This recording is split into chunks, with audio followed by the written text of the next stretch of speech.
Sidney Crosby asked for a trade, he will get to pick the team he gets traded to. You will pick Colorado to play with. I think there's a few teams he'd be interested in going to, and I think Colorado will be one of those teams. I know him and Nathan McKinnon are very good friends. I don't think Edmonton would be able to make that work. No, whatever team McDavid's on. I never said no. Okay. If you're Minnesota, are you comfortable going up higher, or is this a thing where I get to the point where is 18 really that much different than 16? Like, is it $2 million? Is it that big of a difference when it's already $16 million a year? If you're paying him that much, it's not really much of a difference.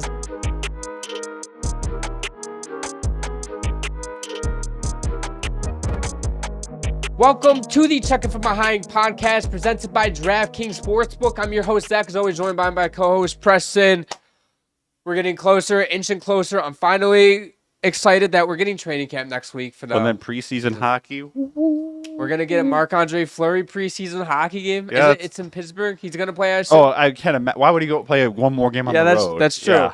For those of you who live under a rock, Marc-Andre Fleury signed a PTO with the Penguins, and his request to the Penguins was play in one more game in a Penguins sweater. Of course, it's not going to be regular season, but preseason is in front of the home fans, and it might be the first ever sold out preseason game. Well, there's probably been sold out preseason games before, but yeah, the joke. Yeah, I mean preseason games is not really ever really a reason to go.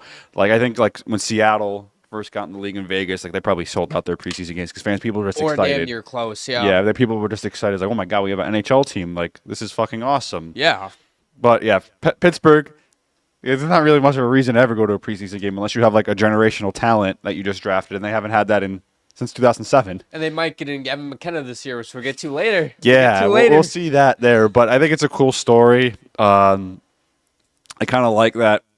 We knew he was going to retire as a Penguin anyway, whether he signed a one-day deal. Mm-hmm. I kind of like it that he gets to play one more game in a Penguin sweater. I'm sure Sidney Crosby will play in that preseason game as well. They'll probably have all the vets play in that game. Yeah. Hot take here. Is he really that much worse than what their other options are in net? Yo, low-key, no. Although they getting Shelovs, and I think Shelovs... Yeah, but Shelovs, I think it's going to be more of like a split. I don't think you want to play him too much right away. Yeah, that's fair. I'll get to that when we get to the Penguins later because I have a lot to say about the Penguins and their goaltending They're an interesting situation. team. They are. Speaking of goaltending, the Flames and Dustin Wolf have agreed on a 7-year contract extension worth $7.5 million per season. Contract, of course, does not kick in until next season. Absolute. Yeah, good contract. Yeah, I have no issue. $7 million a year. I think Dustin Wolf's just going to keep getting better and better. Yeah, literally no issues with this contract. Clearly, glad they got it done nice and neat and early. No one need to worry about it because I think Dustin Wolf's just going to have a better year than he did last year. Yeah. And the price would have just gone up. Clearly, the player likes being there. He wants to be there. The team wants to keep him around. I love it when it's nice and easy like that. It was funny because Dustin Wolf expressed that he wanted to stay in Calgary long term. Next day, they got a deal done. The Flames probably came to him, it was like 7x7, 7x7.5, and Dustin Wolf's like, yeah, I'll take it. Not only is he young, so I also look at this as it's going to be a steal. He's going to be a top 3 to 5 goaltender in the league in the middle of his prime. I think that he's going to have a better season than last season. Plus, with how the cap's going up, with how the goaltending market's up, he's going to be due for another big contract as long as no decline happens suddenly and everything like that later in his career. And he's going to be getting close to $10 million on his next deal, which, I look at the 7.5. It's like you want to help the Flames win now, and then you can get a bigger payday later in your career. The thing I really like about it too is it gives Calgary kind of the flexibility. It's like, hey, we got our goalie locked up. We know we have a good goalie because they need to put some work into retooling the rest of the team. I think they're doing a good job though. Yeah, I mean, I think they still need to make some trades. It wouldn't shock me if they end up trading Nazem Kadri at some point. Mm-hmm. I think. There's a couple guys on that team that obviously teams would trade for. Jonathan Huberdeau, you're stuck with him. I'm sorry. Yeah. I think he can bounce back, but at that contract, there's no possible chance a team will trade for that contract. The only way that 10.5 is a good contract is if he gets back to 80-plus points this season. And then the one player everyone knows they're going to trade is Rasmus Andersson, unless they have they're an elite team in the Western Conference here. They're like, yeah, we're not trading you. We're just going to deal with you walking because we need you for the playoffs. They're trading. Yeah, Anderson is a guy where unless they're we're talking competing for a top 3 spot in the Pacific, which I don't think they will, but hypothetically here, he's going to end up being traded, whether it's before the regular season or whether it's at the I think deadline. it'll be at the deadline. I think he's going to be traded of some sort. There's no way in hell if I'm the Flames that if I'm a Well, he's already said that he's not going to resign there, has he not? I don't know. I haven't. But the problem is he says he only wants to go to Vegas. I know. There was a defenseman. Maybe it was I don't know if it was Mackenzie Weegar or is there somebody else. So correct me if I'm wrong here, guys, in the comments. But somebody on the Flames, when he was asked about the Rasmus Anderson stuff, everybody was like, couldn't it be more obvious he's going to be traded? It's just a matter of when, not if. So I think a lot of that confirms that. I know it's only a player, but like, dude, there's so much rumblings about Anderson being traded. It's just I know he has a full no movement clause and he only wants to go to Vegas. No, I don't think he has a 6-team no trade list. So you don't have to trade him into Vegas. Then. Yeah, but I think teams want to sign him, trade him, and sign him to an extension. He said he only signed an extension if he got traded to Vegas. Okay, yeah. I remember you telling me that. At that case, that makes it hard if you have to sign Eichel to a $15 million contract.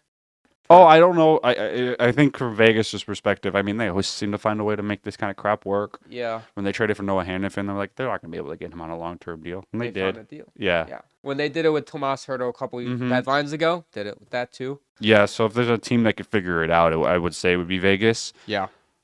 But I think teams are going to have to understand that, if you do end up trading for him, it's very unlikely that you're going to get him re-signed to another contract. That's why we'll see. He's a pure rental. Yeah, that's why we'll see a team, like a contending team that, like Stanley Cup contending team. Yeah, that's why. Yeah, that's why I see him as like a deadline acquisition. I mean, that cap hit's not too bad. So like 4.5, and Calgary can eat half of that to maybe get more value in a trade.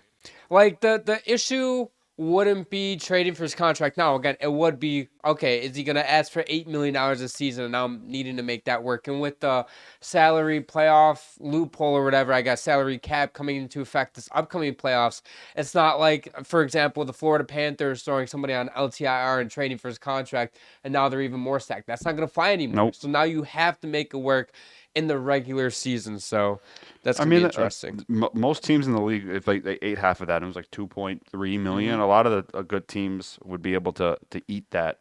Yeah. Because there's a number. Just looking through the list of like some contending teams that like Colorado, I think they have $6 million of cap space right now. I think that could be a fit. Ottawa, maybe even Washington, if they feel the need to buy. There's a number of teams that could trade for that contract come playoff time, as of right now, according to cap.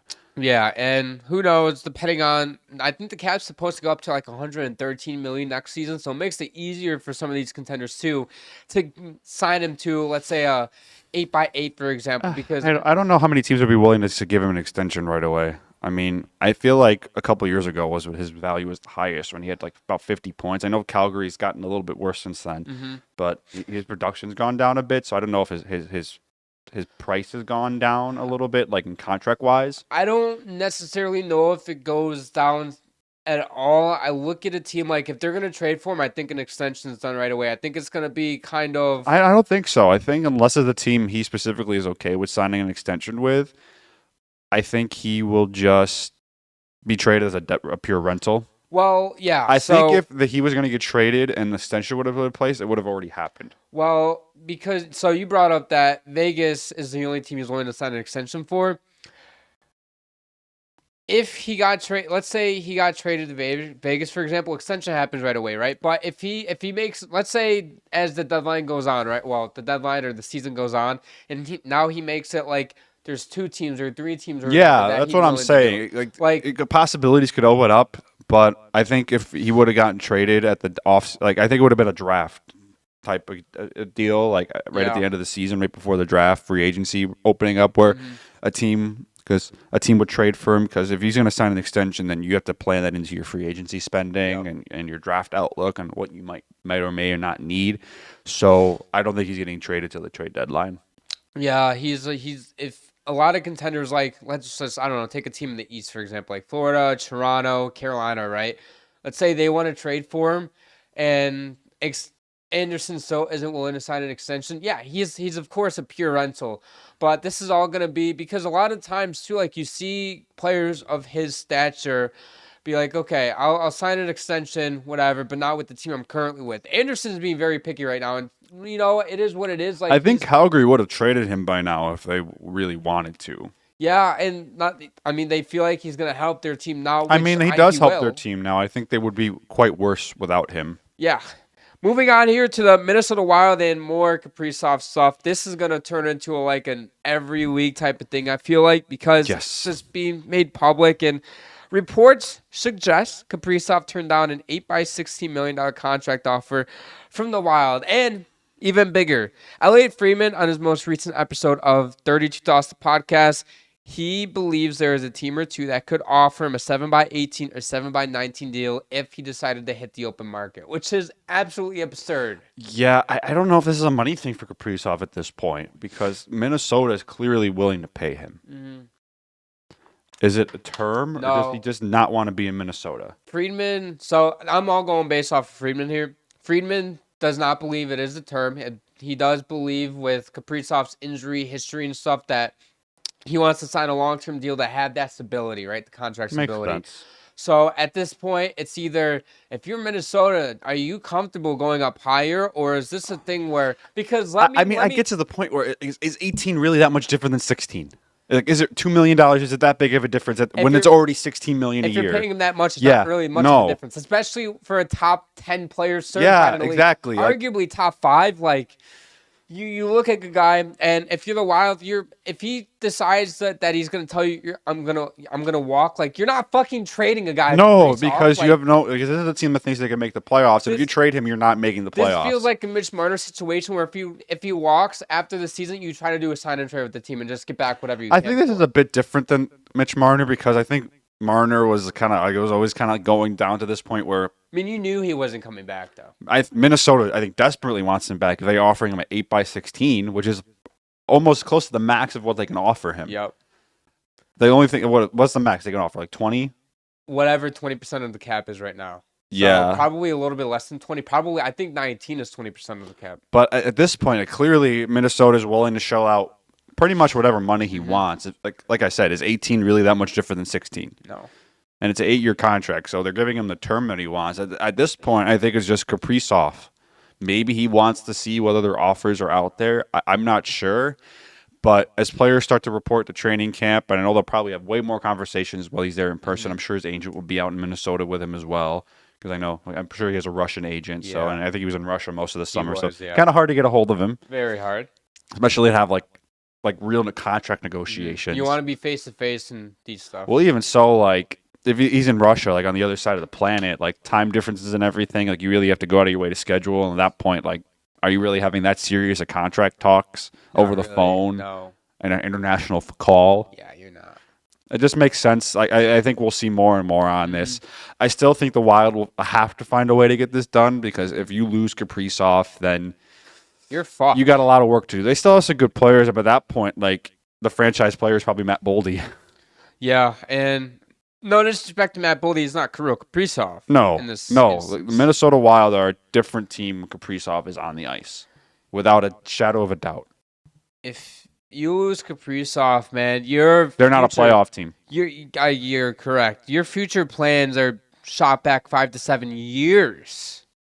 You're talking you're gonna have to retool this thing, or else you're just gonna be a 82 to 85 point team year in and year out. Well, the way they've kind of structured these contracts and built this team out is they were all centered around keeping Kaprizov, right? With the way they've extended guys and contract setup is this was all planned around, especially with when they bought out Parise and Suter, and we said this for a couple of years now. Is when that money gets cleared up, and they finally have the flexibility now because they had $8 million in dead cap last year from that. Last season they might have 8 or 10 or something like that. It was a really high number. I know they had 14 in dead cap at 1.2. Yeah, the two. Yeah, it was really, really high. Now I think it's down to less than $1 million. It is for the next couple of years, and then they're gone. The contracts are gone. And we always had said, the plan is once that money clears up, just sign Kaprizov. It was I remember we were talking about the Wild last summer. It's this is the last season. It's on the books, a big portion of it. Mm-hmm. Perfect for the extension for Kaprizov. It's they planned it around it, which I believe they did plan it around that. Yeah. When did they buy them out? Was it? I want to say 2018, 2019. Okay. Yeah. I don't know. I get why they bought Parise out. I don't think Suter would have been the end of the world if they kept him. No. Because he was still playing up until last year. Like last year, what I think would have been the last year of like their contract. The contracts are crazy when they signed them. Back then, players were signing like 14-year deals. It was kind of insane. You had who is the goaltender who signed like a Rick DiPietro. Yes, I think he made through 3 years of the contract. Yeah, Dude couldn't stay on the ice. He was just couldn't stay healthy. Yeah. So I'd expect you guys to hear a lot more of the Wild stuff because this is turning into this is like I wouldn't say as crazy as Connor McDavid, but like it's up there because Kaprizov's a top 10 player in this league. Like, and any team in the league would be salivating at the chance to sign him. Yep. All right, so let's hop into our Metro Division season previews for this upcoming season. The worst division, I think, I don't know. The Pacific Division's not great either. The Pacific is tough. At least they have a couple teams that are not boring to watch. Whereas the Metro Division is like you have like your I would say the Metro Division, in my opinion, is like the good teams. Only 1 or 2 of them are fun to watch. The one really good team, I think, is not fun to watch. Fucking Hurricanes. Yeah, we have the Hurricanes coming up here. Yes. So R.I.P. to you. Last season record, they were 47-30-5 for 99 points, finishing second in the Metro Division. Key additions: Nikolai Ehlers, Caden Primo, and Mike Riley. Key subtractions: Brent Burke. Keandre Miller. I fucking had Keandre Miller on here. Yeah. Either way, though. Okay, Keandre Miller. Key subtractions: Brent Burns, Jesper Fast, Jack Roslovic, and Dmitry Orlov. I added some more notable moves. They signed Logan Stankoven to an 8x6 contract extension, and also Jackson Blake to an 8x5.1 contract extension.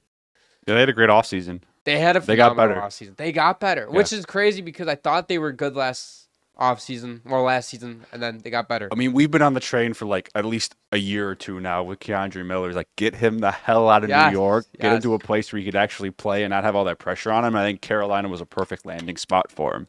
Beautiful landing spot. And people were like, when they traded for him, they gave him that contract. Like, what? And I was like, dude, trust me, he's gonna be great. I'm talking to the fucking Rangers fans right here. The Carolina Hurricanes did not overpay for Keandre Miller because you guys were ruining him.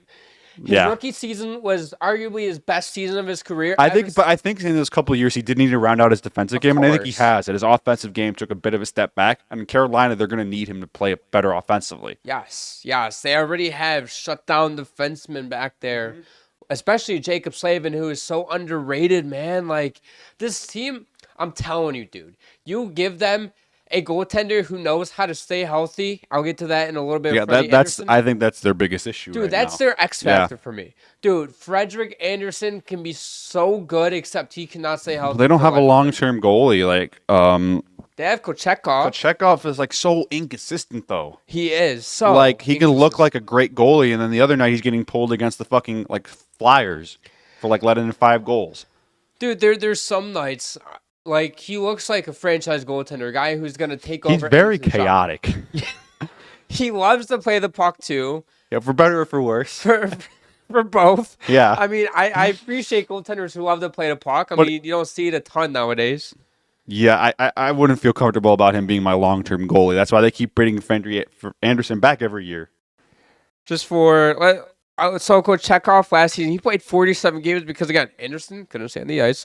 He had a 2.6 goals against average, which is good. However, though, his save percentage was .898. And obviously, we know Carolina is the best team in the league in not allowing high-danger shots or just shots in general. Oh, he lost them a few games last year. Yeah, he did. Yeah. And in the playoffs, too, in the 4 games played that Anderson missed, he had a 3.6 goals against and an .855 save percentage.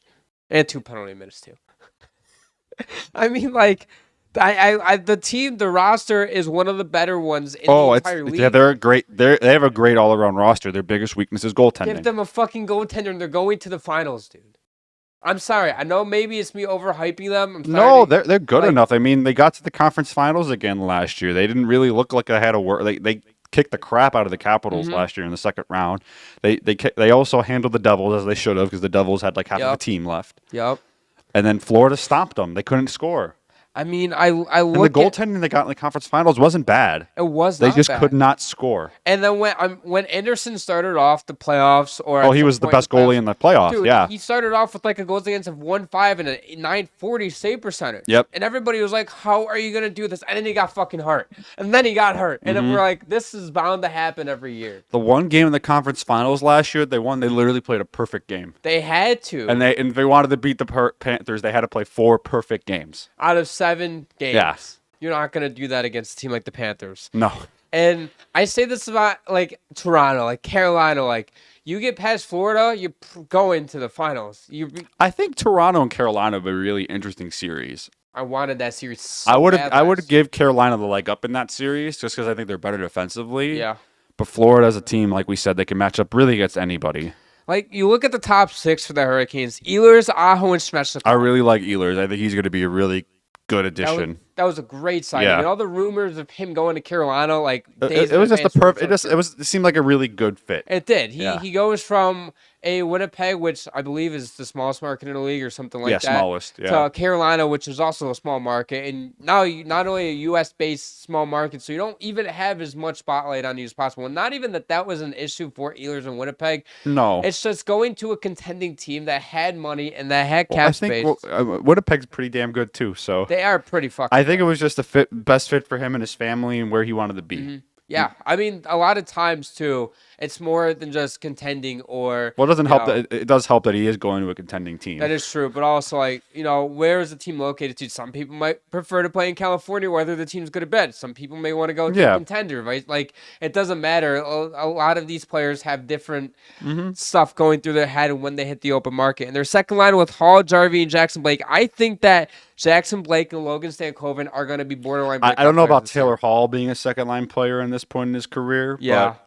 But, he's not bad. But, I mean, like, the point being is this team is so deep and they can run in 4 lines. Their defense is stellar still. Their defense, they might have the best blue line in the league. Like, I think when losing Dmitry Orlov actually helped them because that dude was like a liability at some points last year.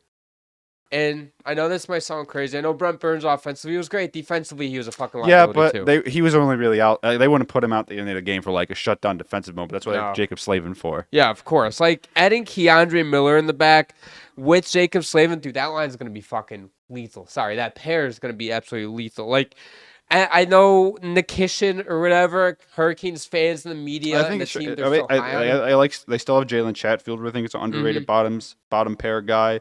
Shane Gostisbehere. Like they have a great blue line. Dude, Sean Walker coming in from Colorado in free agency last offseason. He was great for Carolina. I think this team has cup final potential and obviously. Oh, I think Carolina, they're cup or bust, honestly. And let me tell you, man, Carolina fans, you're going to have to watch the Hurricanes get past the Panthers if you want to get in the finals. Every team in the East, you have to get past the Florida Panthers. Like I've said, until someone beats the king, they're the king. Correct, yes. And you better hope, Carolina, you better fucking hope that the Maple Leafs or the Lightning go out, or even fucking Ottawa for some reason, go out and beat the Panthers in the Atlantic bracket. Otherwise, it's toast for every team in the East. So. At this point, though, like I know this is wild to say, but like let's say they make it to the conference final again and they lose to the Panthers again. At what point do you kind of like think of making a major shakeup? I'm not firing Rod Brendan more. Not even necessarily that, making like a huge trade or doing something to shake things up because they've had mostly the same core for the last few years. So are you saying trade like a guy like Aho? No, Aho, you don't trade. Okay. Aho, you don't trade. Just want to make sure. I think I'd be more open to trade a Svechnikov, and I'm sure I'm going to get flamed for saying that, but Aho, you don't trade a guy like that. I like your thought process behind that, but you already went out and got Ehlers and Miller, which I think were huge. I wouldn't say like Keandre Miller was like a blockbuster trade. I feel like look at the Panthers. They're a great example of this. Is they couldn't get over the hump. They had really good regular season teams, and they couldn't put it together in the playoffs. And they go and make a huge trade in acquiring Matthew Tkachuk, and they've been to 3 Stanley Cup finals since then. That would have to be trading either Svechnikov or Aho, I think, and they're not trading Aho. No, Aho's untouchable. So I know Hurricanes fans are probably fucking killing me in the comments for already bringing that thing up. I'm sorry, love Aho. That would have to be traded Svechnikov at that point. I would be open if they don't get over the hump this year. I figure like at that some point you have to make some kind of major change. You have to at least make a call or two, just to kind of see what's out there. Because looking at this roster, I'd say there's only like a few players that you are not trading no matter what. One is Sebastian Aho. You don't trade Jacob Slavin. You're not trading Ehlers. You just signed him. You're not trading Blake or Sankoven, I think. I think those are two up-and-coming young pillars for the Hurricanes. And Svechnikov's even part of that core. I think the only glaring weakness, honestly, is that second-line left wing spot. Genuinely. Yeah, and goaltending. Yeah, and, of course, goaltending, too. So I'm intrigued to see the Carolina Hurricanes in the playoffs. We all know they're going to... And they have cap space to be buyers at the deadline as well, too. They have $10 million, so they can go out and get like a top rental at this deadline. Yeah, obviously, you're not going to go out and get a blue line help. They're going to go out and get, a forward, a top 6 forward to be exact. And they have Dallas' 2026 first-round pick. They only have 3 first-round picks this season so far. 3 draft picks, excuse me. Crazy work. Okay. So where do you have them finishing in the division? Or do you have them making the playoffs? Yes, they will make the playoffs. I don't think anyone, barring something catastrophic, they should be a playoff team, and I think they will win the Metropolitan Division. I'm with you. I have them winning the division, which means, of course, I have them making the playoffs. I think they're the clear-cut best team in this division. They are. Yeah. I think they probably will win the division by a reasonable margin of points. Unless Washington has another ridiculous season, but or the Devils stay healthy. Even if the Devils stay healthy, I still think the Carolina Hurricanes have a better team. Yeah, the Carolina Hurricanes would probably win the division by 8 points, I think. I'll give it that. Moving on next to the Columbus Blue Jackets. Last season record 40-33-9 for 89 points, 4th in the Metro Division. Key additions: Charlie Coyle, Miles Wood. Key subtractions: Gavin Brindley, Jordan Harris, Jack Johnson, Luke Cunnin, Sean Corelli, and James Van Reems. Like some other notable offseason moves, they signed Ivan Provorov to a $7.85 million contract and signed Dante Fabro to a $4.125 million contract. Yeah, I don't know. I still don't like that Provorov contract. No. I can't believe they gave him that contract. They should have just let him walk instead. I mean, they didn't really have a great replacement for him, but he's not worth that kind of money. They still also have 15.3 in cap space after that. Yeah, so. But if you want, going forward, if they become a team I think they can, you're going to be pretty damn close to the cap. You're going to be paying Kirill Martinchenko. He's an RFA after the next 2 years. You're going to have to pay Fantilli, Kent Johnson, I think Kent Johnson. I think they just signed him to a bridge deal, so I think he's. No, they signed him. Sorry, they signed him to a 2x1.8. I think. Yeah, well, what a steal. Yeah, he's gonna be getting paid after that. Let me tell you. Maybe even next offseason they'll pay him. I mean, dude, Kent Johnson's a fucking player. He had. Hold on, real quick. His stats last season, because he's my breakout candidate for the Columbus Blue Jackets with Fantilli. He had 57 points in 68 games last season. Well, last year, the issue for the Columbus Blue Jackets was not scoring goals. It was playing defense and goaltending. And I think their goaltending will be better with Jack Reeves back there. I think he's going to steal Merzlikins' job. We'll see. I mean, he was kind of crazy for them down the stretch last season. In 11 games, he had goals against under 2 and a .930 save percentage. Yeah. Insane numbers. Yeah, it was kind of he almost willed them to the playoffs. I think that a lot of this team is going to come down to their goaltending because there's no doubt in my mind they can score with Marchenko. I'm still not a good fan of this their blue line. I don't think they'll have an issue scoring goals again. They have most of the forward core there. They add Charlie Coyle, good decent second line center there. This team was noticeably different though after Sean Monahan got hurt last year. Yeah, noticeably different. He went down. Marchenko went down in the span of a week or two or something, right? Well, Marchenko had a freak injury. We got hit by an errant puck on the bench when he wasn't paying attention and broke his jaw. Yeah, that was brutal. Horrible luck. Monahan went down early January it was, and I think Marchenko's puck to the face happened in early February. Yeah, I mean, Monahan missed like 5-6 weeks, dude, right? He came back after 4 days. Oh, he was a point per game, yeah. Oh, he was. He was stellar, but at that point, they were kind of a little too far out. They almost made it. They missed the playoffs by 2 points last year. And you noticed when Monahan and Marchenko came back, they were winning games again. And obviously, of course, Jack Reeves had a lot to do with that too. But you get 2 of your best players back, 2 of your 3 best players back. Come on, man.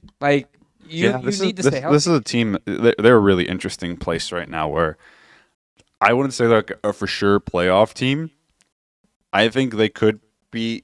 We could be talking about them being a potential wildcard team or even somehow snagging the 3 spot in the Metro Division. I think they're a little bit underrated, dude. Like, not from what you're saying, but just in general, because you have your sudden depth with Monahan, Fantilli, Coyle. I really like Voronkov, who is slotted in right now as your second line left wing, and plus Kent Johnson as your second line right wing. Like Johnson, Fantilli, and Voronkov are going to be a great line, and then you have Boone Jenner with Monahan and Marchenko as your top line. Like I think their top six is really good. I do agree with the defensive aspect where if this team struggles throughout the season, it's going to be because they just have so many defensive breakdowns. Outside of Zach Werenski, like their defense isn't great. I don't like the Provorov contract. Dante Fabro, he's good, but he's not a first pair defenseman or a second. I guess he could be a second pair defenseman. I mean, what a gift he was from Nashville where they just put him on waivers. Yes. And then, of course, here he is now signing a 4-year contract. Like, the blue line's going to have some troubles, that's for sure. But I think that they could withstand the blue line. This team gives me a lot of vibes of the Buffalo Sabres from 3 years ago, where they missed the playoffs by a point, and they were kind of at that point where, like, okay, are we like ready to take the next step and be a playoff team, or are we going to take a step back? And the Sabres took a step back, and I feel like this is where we're at with the Blue Jackets right now. I like that comparison. A lot of teams after that season, they were like, Sabres playoffs, like they're going to get better, they're going to get in, and then they just ended up finishing like 5 or 6 points worse. Like, the Blue Jackets, I love this comparison. They're either going to take that next step and compete for the third spot in the Metro, or they're going to be at 85 points this season. I think they can legitimately compete for a wild card spot as well. Like, they almost were a wild card team last year. It's just, my issue is you look at the Atlantic Division, and that division is so crazy. Like, you have like 6. I would say in the Atlantic, you have like really 6 potential playoff teams. You have 6 true like playoff. I would say more teams. 5 like that will probably make the playoffs, but like you can throw in like I think Detroit is the 6th team. Yeah, you can throw, and I think the only 2 teams I know, this is contradicting last week or whatever, but I don't think I'm not picking the Sabres to even come close to the I think playoffs. we both had the Sabres and the Bruins at the bottom of the division. No, I had the Red Wings at 7. Okay, but I think the Sabres and the Bruins are both like non-playoff teams. Yeah, and like the Metro Division, like I think the Blue Jackets' best chance is to sneak into that third spot. Yeah, I mean, we'll see when we get to Washington later because they're another interesting team in my opinion. Where is last year a fluke or not? But let's continue to talk about the Blue Jackets. But the main differences I think between them and the Sabres when the Sabres were in this spot a few years ago is the Sabres really didn't do anything in free agency. They didn't really add, and the Blue Jackets went and acquired guys. They recognize that, they could rely on internal development, but they also need to go out and they need to get like a Charlie Coyle, a Miles Wood, like a vet stat. I like Charlie Coyle. They didn't really give up a whole lot to get him either. And it's not like they're asking him to play a ton of minutes on their team. Like the third line center role is perfect for a guy like Coyle. I think trading Tarasov might end up coming back to bite him in the butt. Just a little bit, but it looks like... Because if he ends up becoming a good goaltender in Florida, and then... Jet Greaves is not the answer in Columbus. Kind of like, ugh. I think it's more of Jet Greaves will be the answer, but it's Mers Lincoln is going to be so bad. It's like, I kind of wish we didn't trade Tarasov at this point. Yeah, I mean, they kind of gave him away for nothing. Time will tell. I mean, going back to the Sabres, like, when they missed the playoffs by 1 point, Devin Levi, he was playing lights out, and then the next season they were relying on like what was he like 22 at the time, a 22-year-old rookie coming out of college to take him to that next step. And the only 2 players they added that offseason were fucking Connor Clifton and Eric Johnson. They had no forwards. Yeah, they pretty much ran it back. At least the Blue Jackets added guys. Like I get they lost some pretty decent players like Justin Danforth, Sean Corrali, like good bottom 6 contributors. James Van Rees was actually a pleasant surprise last year. But I think this is the team pretty much is like you got to show us that last year wasn't a fluke. Yep, Marchenko, you have to show us that you can still continue to produce at your pace you were last season at a point. I think Marchenko, I think he'll be fine. Yeah. I think Sean Monahan. I don't know if we get the season we got out of him last year. I think last year he was very, very motivated by the Johnny Gaudreau stuff. I think that team was very because I think we both said this. At least I remember saying this. This is a team where you can either with that horrible tragedy where you can either like use that as like we lost Johnny we're awful and or they're going to use that as fuel. And I think they used it as fuel last year. I remember you saying that. I remember it's like we could see the Blue Jackets. They're either going to finish dead last in the division, be noticeably worse, or they're going to use it as, okay, let's fucking play for Johnny. Yeah, and the last year they played for Johnny. Yes, they did. And hopefully they carry that momentum into this year. That still sucks so much that happened, dude. And then the dude, I don't mean to go into this, but then the dude like tried to blame it on Johnny and Matthew and stuff. Like, RIP to them. Holy shit. It's like when the 1 year came up, dude, like seeing all those like stuff come up on my feed and stuff. I still remember that night. That was crazy. I still remember like getting up for work that morning and everything and looking at my phone from like seeing the tweet saying that, you know, they were killed in a car, like getting hit by a car. And I was like, this has to be a fake account. And then seeing that it was real, like fucking literally getting into work like with tears on my eyes. Like I've never felt that type of hit towards my soul. All right, so sorry for that, guys. So where do we have them finishing in the division? Do we have them making the playoffs? This is really tough, man. Ugh. Do you need me to go first? You can go first. Blue Jackets fans, you're gonna fucking love me. They are gonna finish third in the Metropolitan Division, which means yes, they are gonna make the division. I'm fucking riding their wagon this year. I don't know if they're better than Washington though. That's. I don't know. I'm gonna say fourth in the division. Fuck. I think they could be a wild card team, but I think they're just gonna miss. I think you look at the other teams in the Atlantic with Montreal and Ottawa. I think they're just better than them. I think if there's one team that they can edge out, for the wild card spot, it is Montreal. I don't know. I think Montreal got better too. They did get so much better. They did. This episode is brought to you by DraftKings Sportsbook. Football is back, and there's no better way to get into the action than with DraftKings Sportsbook, an official sports betting partner of the NFL. New customers, this one's for you. Bet just $5 and you'll score $200 in bonus bets instantly. That's right, no waiting, no gimmicks. Just place your first $5 wager and boom, $200 in bonus bets dropped right into your account if you use code THPN. That's right, but that's not all. You also get $200 off NFL Sunday Ticket from YouTube and YouTube TV. That means every touchdown, every highlight, every heart-pounding moment streamed right to your screen. Download the DraftKings Sportsbook app and use promo code THPN. That's THPN to unlock $200 in bonus bets instantly when you place your first $5 bet, plus $200 off NFL Sunday Ticket. In partnership with DraftKings, the crown is yours. Gambling problem? Call 1-800-GAMBLER. In New York, call 877-8-HOPE-NY or text HOPE-NY. That is 467-369. In Connecticut, help is available for gambling problems. Call 888-789-7777 or visit ccpg.org. Please play responsibly. On behalf of Boot Hill Casino and Resort, Kansas, fees may apply in Illinois. Must be the age of 21 years or older. Age and eligibility vary by jurisdiction. Void in Ontario. Bonus bets expire 7 days after assurance. See sportsbook.draftkings.com/promos for details. NFL Sunday Ticket offer for new subscribers only. Auto renews until canceled. Digital games and commercial use excluded. Restrictions apply. Additional terms at youtube.com/NFL Sunday Ticket/terms. Limited time offer. All right, quick timeout before we get back to the action. This episode is brought to you by W Energy. Listen, hockey's fast, and whether you're breaking down plays, yelling shoot from the couch, or just getting in a workout, you've got to stay sharp. That's where W comes in. Clean energy with zero sugar, no crash, no artificial flavors or dyes. Just 150 milligrams of caffeine per serving, about 2 cups of coffee's worth to keep you locked in and ready to go.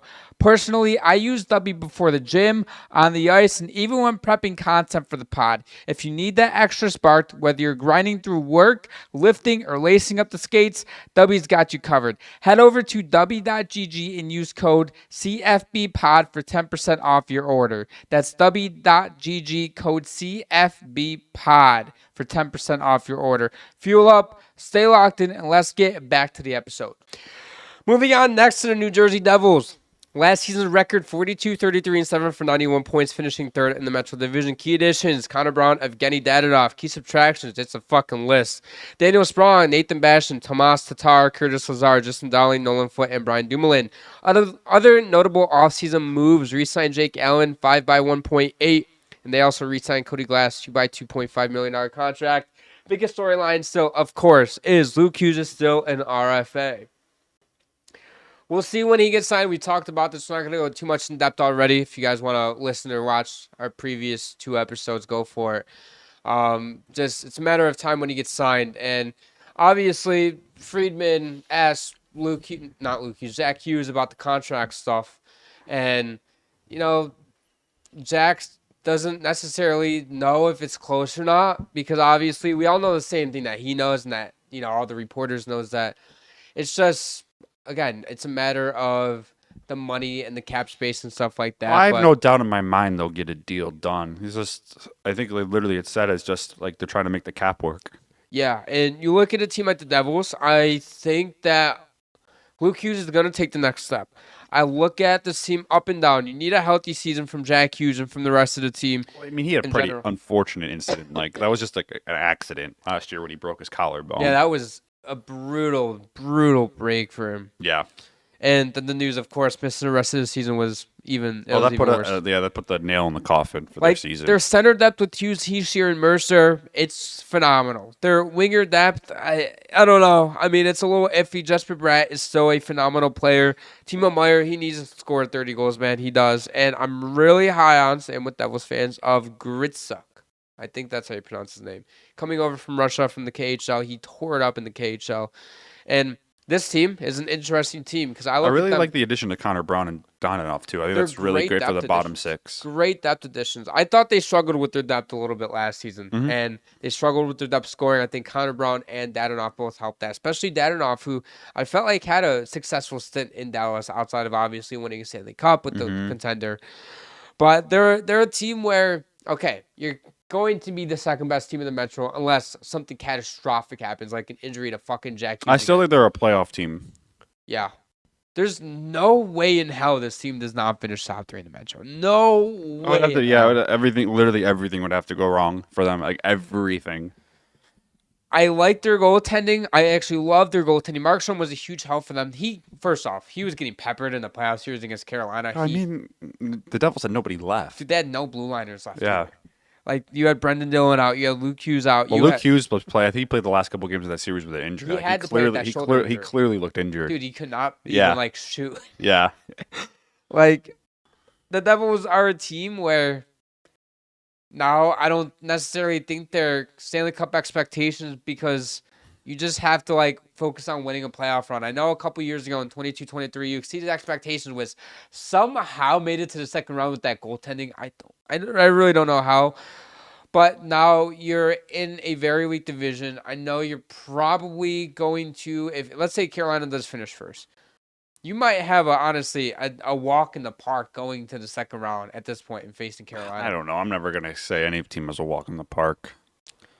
That's true. I mean, if Washington finishes third, Washington's a strong team too. Yeah. The Devils, I really don't know much else to say. They're a playoff team. It's just, can they get it done in the playoffs? Can they stay healthy? Dougie Hamilton's had injury issues the last few years. Jacob Markstrom was a really big addition for them last year. And I like Jake Allen's probably one of the best backup goalies in the league. So goaltending is not a concern for me for this team. I just mentioned Luke Hughes, my breakout candidate. He had 44 points in 71 games last season. He's expected to take on an expanded role this season. I think this will be Dougie Hamilton's last year in New Jersey.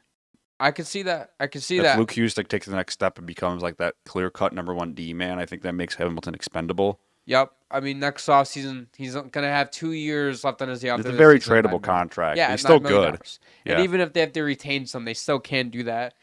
And I think a guy like Dawson Mercer, he's another breakout candidate for me. He could hit 30 goals for the first time in his career. Last season, he didn't break the 20-goal mark. However, though, he had a career-high 27 back in 22-23. And, of course, the Devils' ridiculous regular season run that they had. And I'm looking at Jack Hughes. I know that Jack Hughes, he's already a star in this league. But breakout this season, we're talking about 82 games, have 105, 110 points this season. I think he can do it. And be in that heart race. There's just something about Jack Hughes that if he stays healthy, man, he's an absolute animal. Well, you'd already mentioned this 2 more players. I don't think Timo Meier's really lived up to expectations since the Devils trade for him, and I think he really needs to show up. I agree with that. Last season, he only had 53 points in 80 games, less than 30 goals, and that was last season. But then in the playoffs, he had 4 points in those 5 games. So. If you're a guy like Timo Meier, you have to understand that you got traded on this team 3 deadlines ago to be 3 years? Jeez. Yeah, the 22-23 deadline. Time isn't real, man. That is so true. You have to be an offensive producer for the Devils. So, I don't know. We'll see with this Devils team. Where do you have them finishing in the division? Do you have them making playoffs? They're a playoff team, second in the Metro. I agree with that. Second in the division, playoff team. I think this division is a very clear-cut number 1 and number 2 team.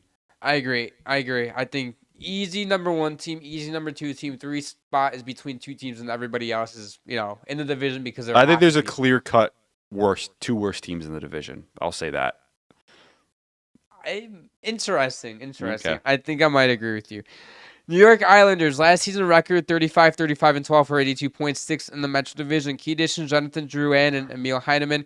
Key subtractions, Hudson Fashion, Cal Clutterbuck, Scott Perunovich, Matt Martin, Mike Riley. Why don't I have fucking Noah Dobson here? Why do you have Matt Martin there? Dude. He was a key subtraction. Okay. Fuck off, buddy. And then, no, I still don't know why I have Noah Dobson on my key subtractions, but either way. I mean, he is a subtraction. He was a good player for them. No, Noah Dobson? Yeah. No, I know, but I'm saying he's not listed on my notes for some reason. Oh, I thought you said, why did I put him there? No, why would I not? I don't know. That's what I thought you said. No, Sorry. No, it's fine. Yeah, of course, we all know Noah Dobson was traded for the 15th and 16th overall pick, turned into Victor Eklund and Kashawn Aitchison. I think that's a W trade. Fell in their lap. If those two players end up becoming really good, that's a W trade. They also extended defenseman Alexander Romanov 8 by 6.25 and extended Kyle Palmieri 2 by 4.75. I think they had a really good offseason. They had a great offseason. I mean, losing Noah Dobson hurts. I mean, he kind of took a step back last year. You're going to get 2 first-round picks offered for him. It's kind of hard to say no to that. Fucking take that, dude. Yeah, especially with the contract he got, where I don't think the Islanders are ever going to give him that contract. No, they weren't. Because especially this, they lucked into getting number 1 overall pick and drafting Matthew Schaefer. This is gonna sound crazy. If they are not able to draft Schaefer at number 1 overall, I think Dobson's still an Islander. I agree with you. I think that made him expendable, especially with the money he was asking for. Yep, and I didn't see outside of Schaefer, it was not a great defenseman draft. Even if they drafted at 10, they would have had defensemen, but none of them are Matthew Schaefer, obviously. No, because I don't think Merker would have been there either. He was probably the second best defenseman in that draft. I think he was still going to go in the bottom half of the top 5. I do think that they probably still draft Victor Eklund at 10. And I'm not sure. I don't think teams like the size. Obviously, he has a great shot, and the Islanders had him fall in his lap. But the Jonathan Drouin, I think they would have took a center. I think there would have been still some good centers there available in their original pick. Yeah, maybe they would have taken a forward for sure. Yeah.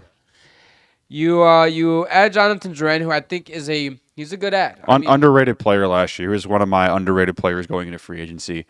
I think it's going to be curious to see. I know the last couple of years he was playing with Colorado, really high off-powered offense. Kind of got his career back on track after leaving Montreal. Yeah.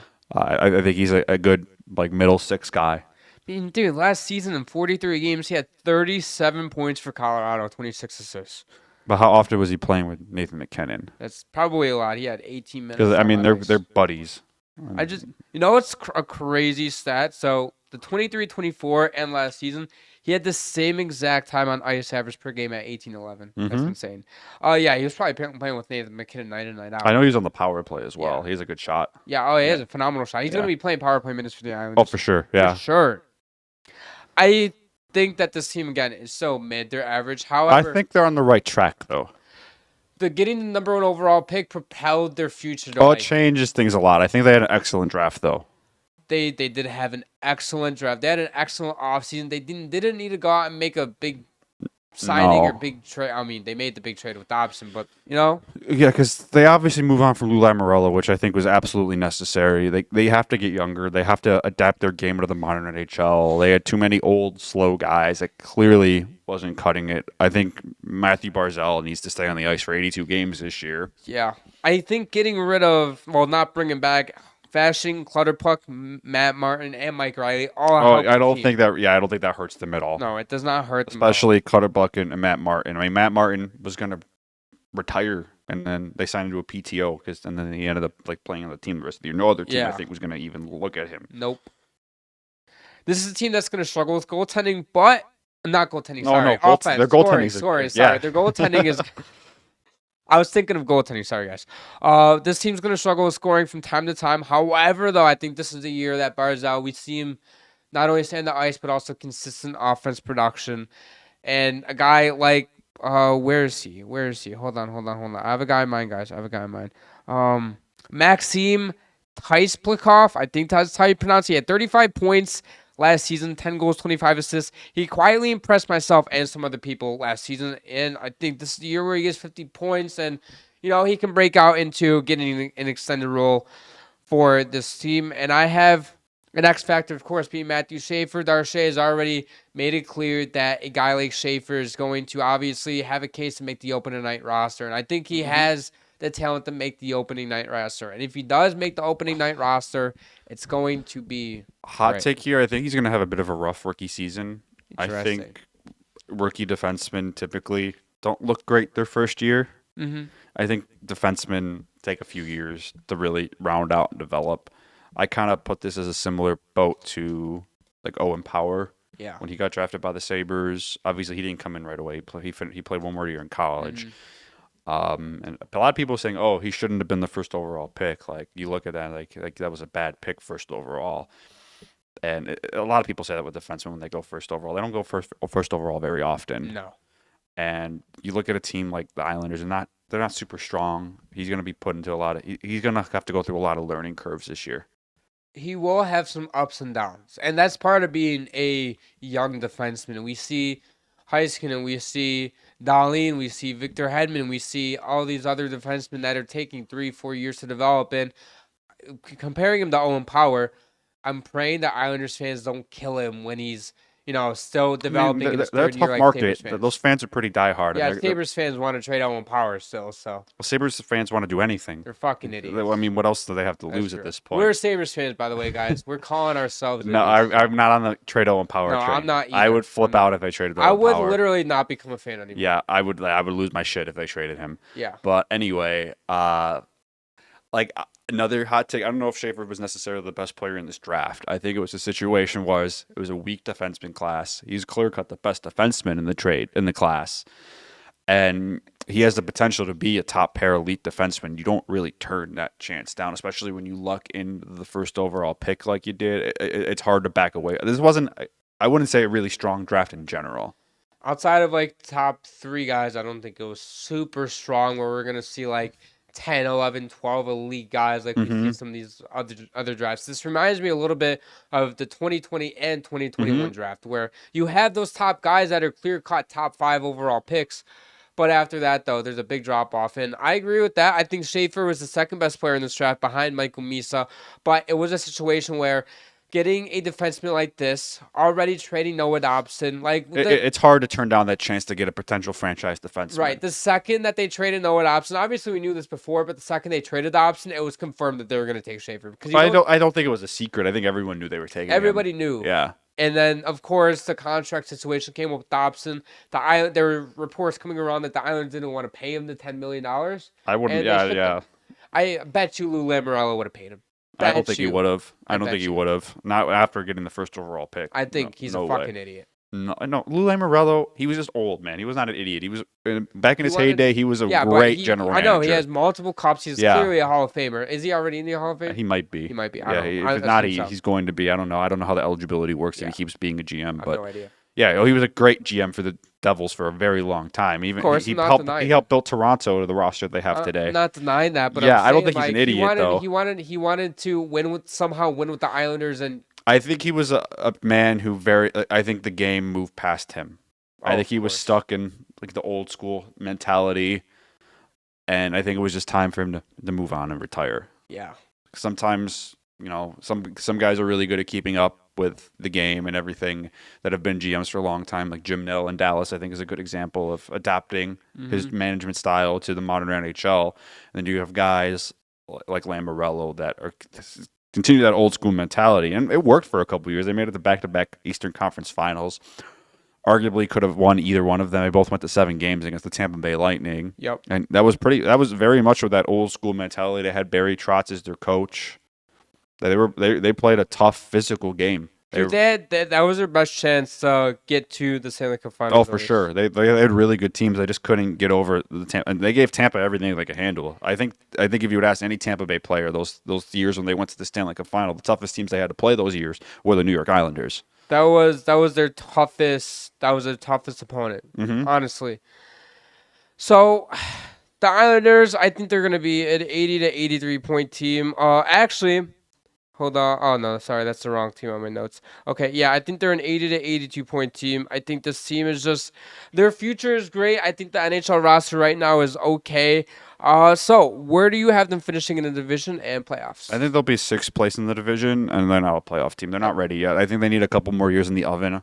They just had a pretty major retool this season. A lot of young guys coming in. I think they're a year or two away from really being playoff contenders. Great minds think alike. I have them 6th in the division, which means, of course, I will say though, if fuck, why can't I think of his name now? The goalie. Sorokin. Like, he's good enough to will them better than where they are. He is. I know we didn't mention him really at all, but phenomenal talent, top 5. He had a big bounce back season last year too. He had great. The year before, 23-24, not great. Well, they were kind of in the playoff mix for a lot of the year last year, and they kind of people don't remember that. Towards the end of the year, they kind of like the gap between like them and Montreal and Columbus kept getting bigger. It got to a point where like they lost a couple games and they were out of it. Yeah, they were like, I don't know, towards the deadline, 2 points out, 3 points out. I think they were like tied for the spot at one point too. Like they were in there. They were in the mix. So moving on to the New York Rangers. Last season record 39-36-7 for 85 points, finishing 5th in the Metro Division. Key additions: Gavrikov, Justin Dowling, and Taylor Radish. Key subtractions: Keandre Miller, Nick Bonino, Scott Morrow, Calvin DeHaan, Zach Jones, Arthur Kaliev.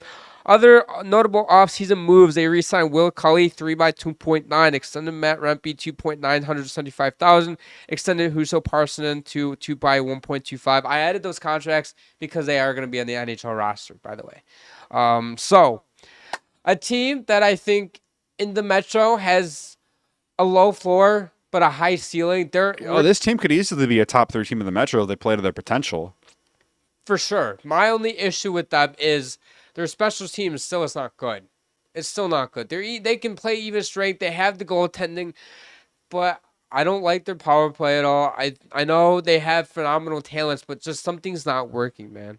I don't know what it is, but the Rangers, they can finish 3rd in the Metro and kind of run away with that 3rd spot in the Metro, right? They can get back to not quite their President's Trophy thing, but they could be in a playoff mix, or they can just be last season where they're just complete dog shit.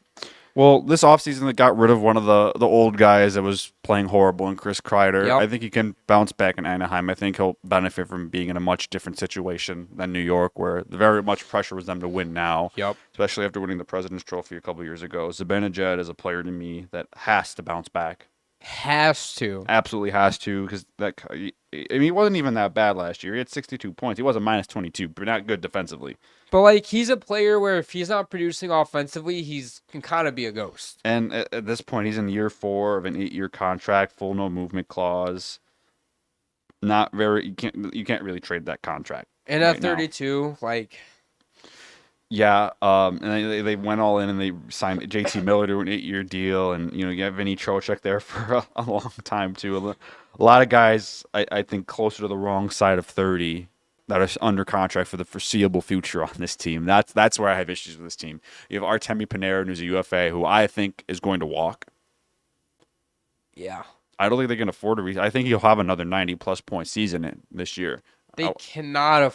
They won't be able to afford him, and he will walk. I agree with that take. He will walk. I mean, I really like the signing of Vladislav Gavrikov. I think he was a very underrated player in the Kings last year, and you have a top 3 defenseman in the league, and Adam Fox. Like, I think, but even he, like Rangers fans would say, he was disappointing last year. He wasn't as good as previous years. He still had a very, very good season. Oh, he's still an elite defenseman. We're not saying he's bad. A lot of. First off, I want to bring up, by the way, NHL Network has no credibility anymore by ranking him the 17th best defenseman in the league. Was it just based off of play last? What? I don't know. I don't even know what was the criteria for that. I don't know. Either way though, NHL Network, go fuck yourself. Dude, NHL Network fall off needs to be studied, man. Same thing with the NFL Network, man. I used to watch those things every day. Yeah. And that was just 2 random dudes sitting in front of a desk that don't even know what they're talking about. Yeah, like, man, what happened? I will say though, what happened to the game I love? I will say NHL Network, my boy EJ Radick has been there forever. He's still doing his thing there. He's a little reactionary, but I at least respect him. He was there he's a holdover from the good days. Yeah, he is. But back to the Rangers, though. Yeah, they're an older team that can get it together. Alexi Lafreniere had a little bit of a step back last season, but of course the entire team did. Not just him. Trading Kaapo Kakko, I mean, last season he played good in Seattle, but they had to. Yeah. I think Will Culley, he's gonna have to step up this season. He is one of my breakout players for the Rangers coming into this season. Because, listen, he's a good two-way forward. He's expected to potentially fill Chris Kreider's role, and he recorded 45 points last season. Could see a 55-plus point season from him if, of course, the entire team can be better than last season. Because if you are the Rangers and you have another repeat of next season, I don't know where you go at this point. You literally have no other option but to just keep running it back. You can't blow it up. Not with the contracts that they have given out to guys. And not with a top 3 goaltender in the league and Shesterkin. Yeah, that's another thing with this team. Is Shesterkin is one of the goalies that is good enough to will his team to victories they have no business winning. Sorry. We've seen it in the playoffs. He does it in the playoffs. He actually elevates his game in the playoffs. Yeah, Shesterkin is not the problem in New York. He's not, man. Let me ask you this question too. Obviously, they move on from Peter Laviolette last year. I think everyone agreed that was something that needed to be done. But they bring in Mike Sullivan from Pittsburgh. In my opinion, doesn't really move the needle too much. You get another guy who's a veteran coach, kind of the old school mentality for a veteran roster, but I don't really know in this day and age like how much of a difference he'll make to this team. Ooh, I wasn't a fan of the move when it happened. I want to see the Rangers in play first before I'm like, this is not going to work. Because they're either going to get off to a hot start and be like, this is the team that from 2 years ago, or we're going to look at them get off to like a, 3-8-1 start, for example, and be like, this team is just going absolutely fucking nowhere. Like, I think it's that thing with Mike Sullivan. He's not going to... Because you look at a guy like Mike Sullivan, of course, he's been a coach for the Penguins the last 10 years before being let go. I think him winning 2 Stanley Cups really gave him an extra 3 years. Of course, and he did that 7 and 8 years ago. Yeah, whatever it was almost 10 years ago 2016 now. and 2017. Yeah. I don't know. There were definitely better coaching options out there, but maybe Drury is like, we have an older team. I think that's the mentality. You have an older team, and you kind of want to get a coach that resonates more with the older guys because you kind of have to with how old this team is. Right, and the Penguins are also one of the oldest teams in the league the last couple of years, and guess who's their coach? Mike Sullivan. Yeah. So you get a guy like that who resonates with the team, like you said, and I think it's the right hire for the team. I don't necessarily think he was the best option available. I think Chris Drury is kind of at his wit's end. I think if this team doesn't make the playoffs, I think he's fired. They just signed him to an extension, though. That doesn't mean anything. I know it doesn't mean anything, but dude, the Rangers are. I don't know. I think he has they'll give him after this season if they don't make it. I think they'll give him one more off season. I really don't like that they traded for JT Miller last year. I think he's a good player, but then you immediately signed him to an 8-year extension. He's 32 years old. I didn't like that they traded for him in the first place. I don't mind that, but then he's under contract till he's 40 now. That was a ridiculous contract. Yeah. I still would not have traded him. Traded for him. Sorry. Where do you have them finishing in the division? You have to make the playoffs. They are not a playoff team. I'm not very high on this team. I think they have some really good players. I think they're going to have to make some really hard decisions this year about trades. I think they're the 5th place in the Metro. I think obviously if Shesterkin plays at a Vezina caliber level and Adam Fox bounces back, I think they could potentially be a playoff team, wild card team, but I won't believe it till I see it. Great minds think alike. Once again, 5th in the division, which means, of course, no playoffs for the New York Rangers. I think they get somewhat close, but I think they just miss out. They'll be competing for that 3rd spot, the Metro, for at least half of the season.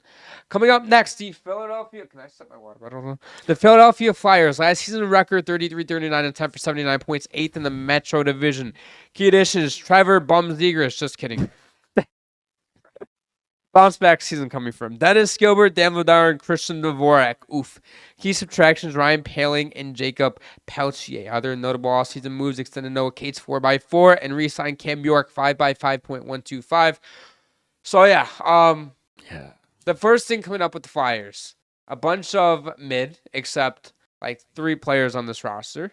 I love Michkov with Zegras. I think they're going to drive a lot of play. And I'm sorry I called Zegras a bum. He's going to bounce back in Philly. But just don't count on that line to play any defense. No, that line won't play any defense. They might score some pretty goals, but then they ain't going back check. They might do about 10 Michigans a game. Yeah. But Philadelphia, I don't know. Like, Danny Briere clearly has a plan. I don't love the plan, actually. But I don't see the vision. Clearly, he has some kind of plan. Nah, Danny Briere out here with the walking blind sticker. Flyers fans fucking hate us now. Yeah, but the Flyers, so don't really know what they're doing right now. Like, I like the addition of Zegras, though. And the reason being is he needed a fresh start. We've said that before. And you pair him up with Travis Konechny, Matt Michkov, Sean Couturier, Owen Tippett. Like those guys in the top six, that's not a bad top six. With Noah Cates as your third line center, I think that's okay. My one concern, though, Christian Dvorak, I get you signed him to like just a 1-year deal, and that's quote-unquote going to be rental, but not going to get much back from him at the deadline, and you're going to have to retain half of his salary to get rid of him at the deadline to a contender that needs depth. So, I don't know if they necessarily trade him. I think they kind of need him on the roster. One thing I think we failed to mention, they drafted Porter Martone. I think really good pick. I think he could be a really solid player. Of course. I think he was probably the best winger in that draft class. I'm trying to think. All the other players above him were centers. And Schaefer. That's right. Frondell was a center. Yeah. He was the winger. Yeah. He was the best winger. Jesus, I'm sorry. I'm stuffy. Yeah, so the Flyers, they are in no man's land right now. I think they're in a transition period, I think. Well, they were in a really bad spot. I'll give Danny Briere the benefit of the doubt where like he took over and that team was a mess. It was a mess. They were like making choices every year just to stay relevant, and during the bubble, they were the 1 seed in the playoffs. Yeah. Like they were pretty good, and then they lost in the second round to the Islanders, right? Yep. Yeah, they kind of got worked. And they had a bunch of not great contracts. He's had to make some tough decisions and get younger. I think they kind of got lucky with Michkov falling to them. That was a weird situation. He also came to the NHL, I think, much sooner than anybody thought he was going to come in. They thought he was going to ride out his KHL contract. Well, yeah, that's part of the reason why he fell, and he was particular about what teams he would come to North America to play for, and the Flyers are one he was willing. I thought the Capitals were going to get him, and then they passed on him. Yeah. I wonder if I think that he didn't want to play with Washington because he didn't want to be in Ovechkin's shadow. Fair. Yeah. So, bringing up a couple players here. I think a breakout candidate is a guy like Noah Cates. Briere, of course, just signed him to an extension, and he doubled his points from 23-24 last season, and now he's looking to get 50-plus this season. He just missed the 40-point mark last season. Going over to my X Factors, I mentioned him a few times, Trevor Zegras. That's a new home, fresh start. Can he get back to his 60-plus point self and help drive offense with Michkov? I think so, and I expect big things from a guy like Zegras playing with Michkov, or whether he's getting power play 1 minute, which I'd expect him to. Whether he's playing on the same forward, even a strength plan with Michkov, we'll see. So I think a lot of the team and a lot of the offense is going to run through the top six, because I don't think their depth is necessarily great. I don't like their blue line, and of course, I don't like their goaltending either. I was going to bring that up. Their goaltending is not great. Okay, so it got brought up yesterday that Carter Hart is expected to sign with the team October 15th once these players from the trial can sign whatever. And it's going to be a U.S.-based team. Is there a world where we see Carter Hart back in the Flyers sweater, or is this kind of like we don't want him, like we want to move on from him? Well, no, because they have $200,000 in cap space. That's also valid. That's valid. So this is a team, like I said, like not in a great situation because in Briere's defense, a lot of these contracts were signed before he took over the GM role. Like Sean Couturier, long-term. Did Briere give him that contract? He might have, actually. I'm going to look. No, Chuck Fletcher. Yep. Chuck Fletcher was a horrible GM. He's a brutal GM. He also made that horrible trade for Rasmus Stalainen and then also extended after that horrible trade. Yep. So there's a lot of like Travis Konechny. I think he's worth the money, honestly. Ryan Ellis got an 8-year contract from David Poyle. Okay, so I stand corrected on the cap space. They haven't put him on LTIR yet, so that will free up like $6 million in cap space. I forgot about him. Oh yeah, you're right. So yeah, they will have them. I think Philadelphia would definitely be interested in bringing back Carter Hart. for sure. I am intrigued to see what U.S.-based team now. I wonder if Danny Briere called up him and his agent is like, listen, we'll. I think he's going to go to a team where he has a chance to play right away. Yes, that is the exact. A few teams that come to mind, obviously Philadelphia, Pittsburgh maybe. I know they just traded for Shelovs, but it doesn't hurt to have too many options. Yeah. Who else? I think Carolina could be an intriguing option. Carolina's an interesting team. Especially if Kochekov is still up and down. Maybe they just take a flyer on him and say, hey, like, we'll play you some minutes and see. Because he hasn't played in the NHL in a couple of years. Who, Hart? Yeah. Yeah. So I'm sure he's been staying in shape, but he hasn't been playing in games. No, he hasn't. He's probably been working out of shit, but like, you know. Oh, yeah. I'm sure he has to be playing in game shape still, but like he hasn't played in a game. And that's very different, especially for a goalie. Like, you got to get back in the swing. He'd probably have an AHL stint, like a conditioning stint. I'd assume so. Yeah. I'd assume so. So yeah, it's I'm sure we'll talk about more of this when it gets closer to when he's eligible to sign, because I think there's going to be a lot of teams that I think out of the players that are now eligible to sign back into the NHL, I think he's going to get the player that obviously has the most interest. And I think every other player outside of really him, I think we're just like average to below average NHL players. So I don't know if Carter Hart was the best player in that bunch. He was having a ridiculous season for them. I think that also kind of led to the Flyers being where they are, is they didn't plan on that happening, and then that happened, and obviously they had to move on to him, let due process do its thing. Oh yeah, that was the season where they had that ridiculous collapse in the 23-24 season. Yeah, because their goaltending fell apart. Yeah, of course. So where do you have them finishing in the division? Do you have them making the playoffs? They're not a playoff team. I think they're still very much in flux. They're starting to make some moves. They still have some guys on bad contracts. I think they come in 7th place in the Metro Division. Yeah, I have them 7th in the Metro Division, and of course, no playoffs at all. Yeah. Coming up next, the Pittsburgh Penguins. Last season record 34, 36, and 12 for 80 points, 7th in the Metro Division.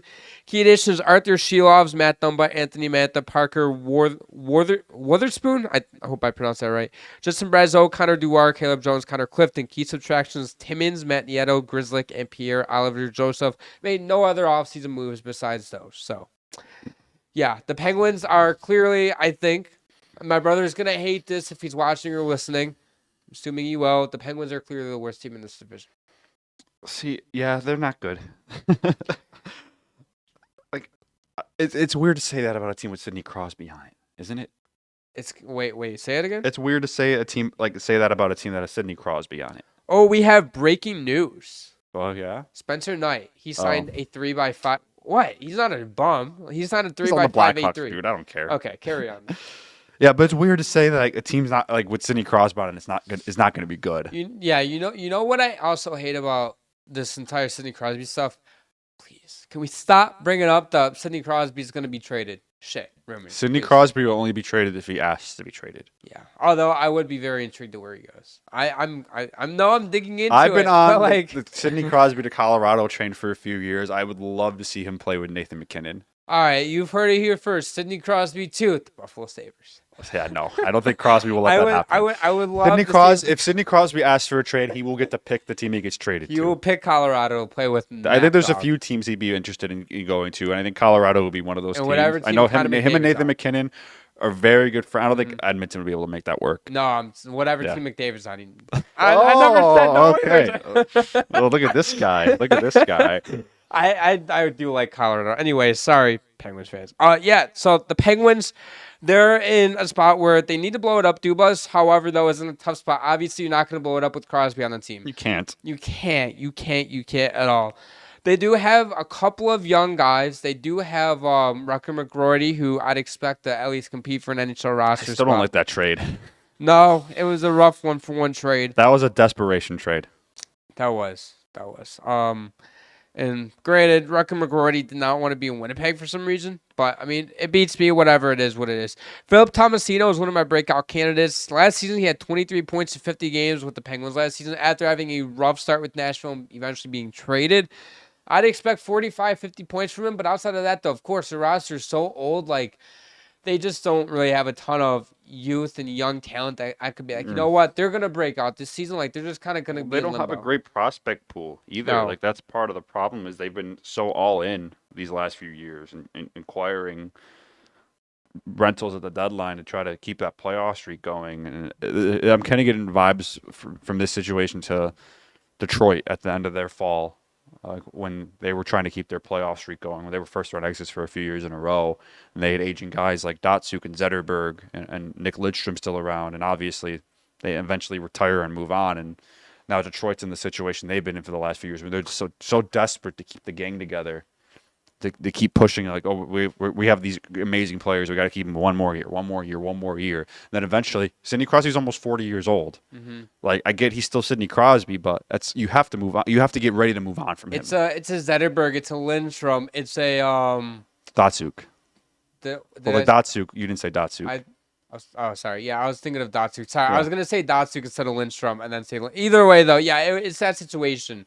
So eventually, the Penguins are going to be so bad once Crosby leaves. And Crosby's the only player that really keeps them afloat right now. I mean, and Malkin, hot take, I think they trade up Getty Malkin.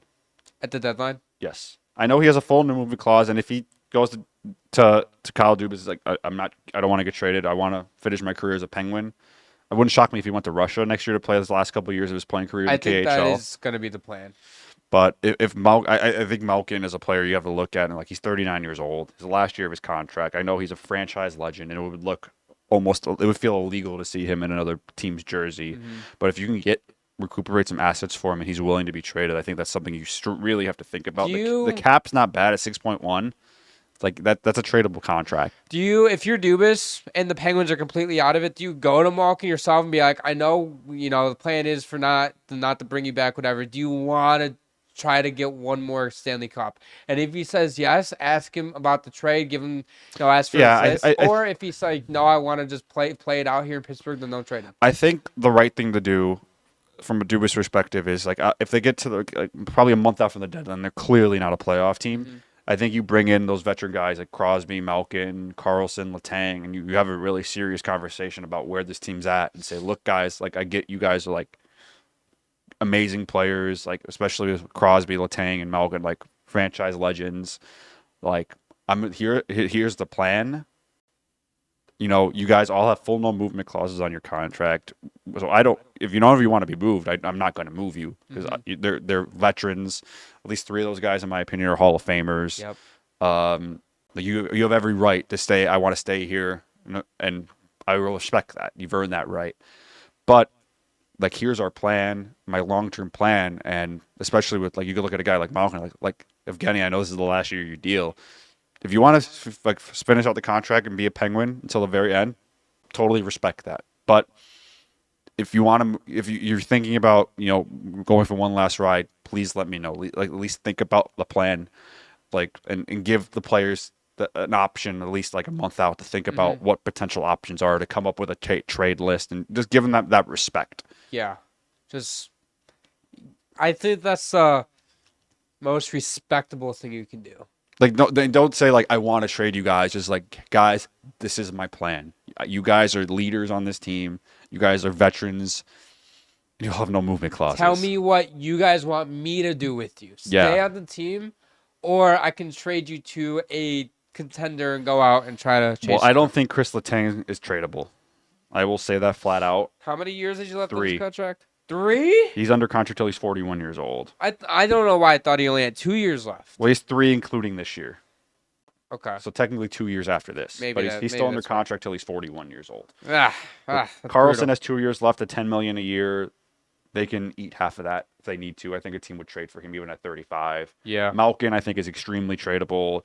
The only player, I don't think Crosby. I think Crosby will ride it out this year with the Penguins. He's loyal to the core, unless he really, really, really just does not want to be a part of whatever they're doing. I think I can't see Crosby at this point asking for a trade. Puts down a list on Dubas' desk, face down. It's a picture of Nathan McKinnon.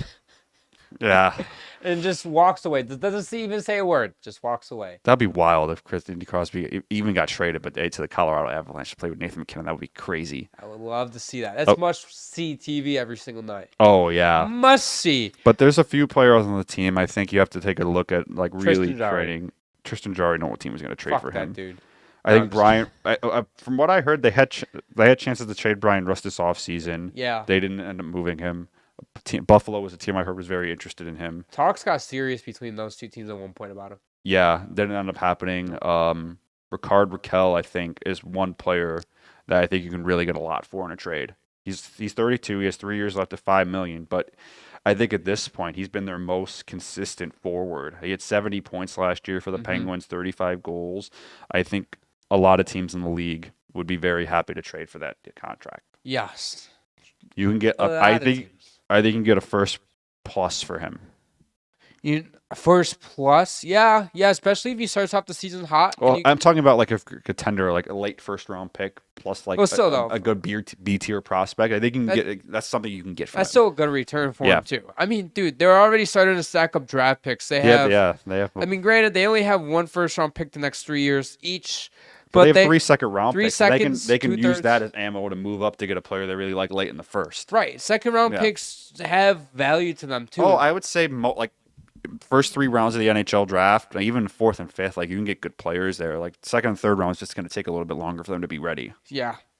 Where do you have them finishing in the division? Not even going to bring up the playoffs. 8th place. I think this is going to be a rough year for Penguins fans. A lot of hard realities they're going to have to fit. Like it's hard seeing the end of an era come. You never want to see it come to an end, but these guys are getting older. They're getting slower. It's going to be a tough couple years for the Penguins. We're in the same spot with this entire division, except the 3rd and 4th place team, basically. I mean, I think that's really the only spot where you have a debate. Yeah, honestly. I think the Rangers are an interesting team, but you look at the bottom of the top, and I think it's very clear-cut who the worst and the best teams are. Who the bottom 3 and the top 2 are. Yeah. Last team in the division, the Washington Capitals. Last season record, 51-22-9 for 111 points first in the division. Key additions, there's crickets. Key subtractions, Lars Eller and Andrew Mangiapane. Other notable all-season moves, extended Martin Farabee, $7 by $6 million contract. They did absolutely nothing in the offseason. Well, I mean, I don't think they really needed to do anything. No, they did not need to do anything. They didn't have really a lot of money to spend. Mangiapane was a player you'd like to keep around, but it is what it is. This team was very much a pleasant surprise last year, I think, to everybody. Yep. I thought they could have been a playoff team, and I don't think anybody had them winning the conference like the dominant way they did. They were killing people. They had won the Metro Division like a month left in the season. Yeah, they won the Metro Division by damn near 20 points. Yeah, it was kind of wild. It was wild. How uncompetitive it was. I mean, it does help when Alex Ovechkin scores a goal per game. Basically, felt like. Well, he was so motivated to get that record last year, dude. I think that was part of the driving behind that. The whole team was like really wanted to be a part of that. Imagine breaking your leg around Thanksgiving and being back by the first of the year.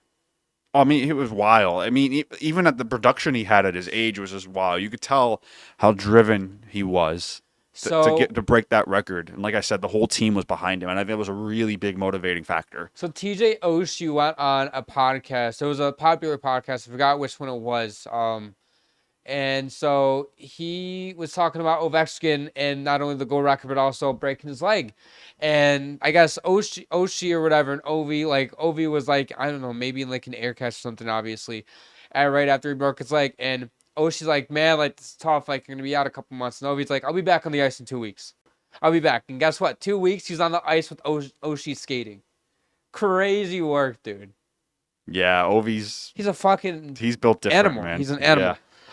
The rest of the team, I still like this team. It's not that I think that they're going to... I don't think they're bad, no. Take a huge step, but I just thought they were overperforming last season. They're not going to take a huge step back in terms of what I think their actual talent is. Their blue line is still very strong. Their goaltending, you know what you're going to get between Lindgren and Thompson. But I don't know. I think that 111 points, I think, is a little bit too much. I think they still can score at a decent rate, and you bring in Ryan Leonard for the regular season now, a Hobie Baker finalist, a top 6 upside. He could be a Calder dark horse this season, of course, obviously has a playoff experience. So, but overall, outside of this, like their team didn't change much. They're still expected to compete for a top 3 spot in the Metro, and this is the team where I think they're very, very interesting. They have a higher floor than Columbus, and if Columbus does not get that 3rd spot, I think Washington for sure gets the 3rd spot. Yeah, I think the biggest thing for them was they have a goalie. They do. Like Charlie Lindgren is fine. I don't trust him as a long-term starter, and I was kind of surprised they were able to keep him as the backup. When they signed him to an extension mid-season too, which I was very shocked. Yeah, because I think if Lindgren would have gone into the free agency, I think he would have got paid $4 or $5 million a year to potentially be a starter somewhere that needed a goalie. Correct. They would have. But I mean, that's a great tandem. Logan Thompson was also another very pleasant surprise. They pretty much traded nothing for him, and then they got their starting goaltender. And he was stellar in the playoffs in 10 games, a 2.41 goals against and a .917 save percentage. Of course, in the regular season, before he got hurt and he went down with injury, he was considered a Vezina finalist candidate. Well, I mean, last year, in general, though, Washington took a kind of a lot of gambles, and almost all of them hit.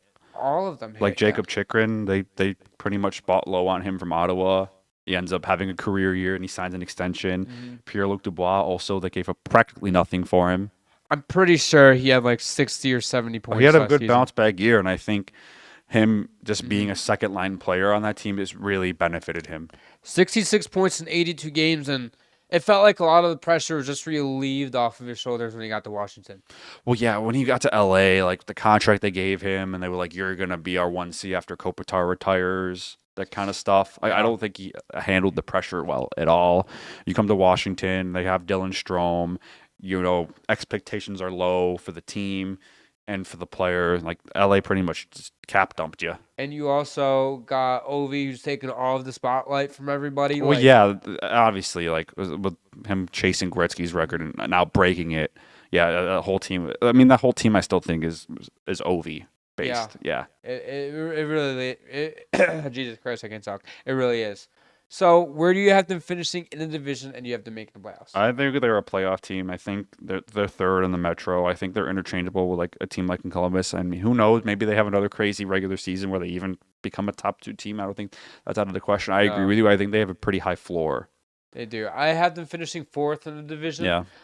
Again, this isn't me saying that they're not a good playoff team, but I think that they take a little bit of a step back, and that's just me though. I think that 4th in the division is respectable for them. Yeah, it's going to be an interesting year for the Capitals because I'll say it again. I think they have a pretty high floor. Yeah, their ceiling is a bit lower than other teams, but you know what you're getting out of this team. Yeah, their ceiling is lower than I think the Devils and the Hurricanes, but I mean at the end of the day, like you said, if they go out and they get the 2nd spot or somehow win the division again, nobody's going to sit here and be baffled like last season. I'd be a little surprised if they win the division. I think that would take New Jersey having injuries up and down and then more inconsistencies out of goaltending for Carolina. And I think it would just be another insane season from Logan Thompson and Ovechkin again. I mean, I don't know how much Ovi has left in the tank. Yeah, I don't know. Again, like you said, a lot of last season he was motivated by just getting that record. Oh, for sure. I mean, I'm sure he's going to want to pad that out as much as he can. 2,000 goals, I think about 85 away or something like that. I don't know if he plays that much longer. I think that maybe 100. I don't know if this is his last year in the league, but if it, I think there's 50-50 on if he plays again after this year. Yeah, we'll see though. We'll see. Thank you guys for staying for the entire episode. If you guys enjoy all of our content, head over down to the description below. Subscribe, notification bell as well. Check out all of our social media. Thank you guys for being here. We'll see you guys in our next episode.